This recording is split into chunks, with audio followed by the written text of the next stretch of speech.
Պարոն Արաքելյան, ինչու է խանութներում ապրանքների գները անընդհատ բարձրանում։ Այն դեպքում, երբ կեսաթոշակները եւ աշխատավարձերը այդքան էլ բարձր չեն։ Ցավոք ապրանքների գների բարձրացումը բավականին լուրջ խնդիր է Հայաստանում, որը արդեն մի քանի տասնամյակ է մենք ականատես ենք լինում, շատ հաճախ չհիմնավորված, հաշվի առնելով, որ որոշ ապրանքներ գտնվում են մոնոպոլ վիճակում եւ գների բարձրացումը չունի որևէ տնտեսական տրամաբանություն։ Սա բնական է մարդկանց կենսամակարդակի վրա լուրջ անդրադարձ է ունենում, առավել եւս աղքատության մեջ գտնվողների համար։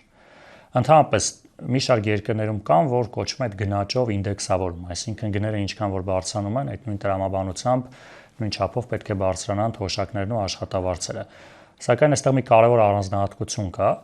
Գնաճի հաշվարկի մեջ կարևոր է հաշվի առնել այն ապրանքների գները, որոնք ավելի շատ են մարդիկ առնում, մասնավորապես սննդամթերքի։ Որովհետև երբ հիմա օրինակ ասում ենք նախորդ տարի 3% գնաճ է տեղի ունեցել, բոլորիս համար պարզ է, որ այն ապրանքները, որ մենք ամեն անգամ գնում ենք, ամեն օր խանութից գնում ենք, դրանք ամենևին 3%-ով չեն բարձրացել,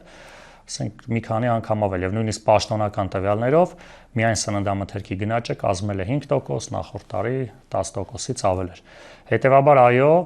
օրենքով պետք է կենսաթոշակները եւ աշխատավարձերը գնաճի սննդամթերքի գնաճի չափով յուրաքանչյուր տարի առնվազն այդքանով բարձրանա, որովհետեւ այստեղ խնդիրը ոչ միայն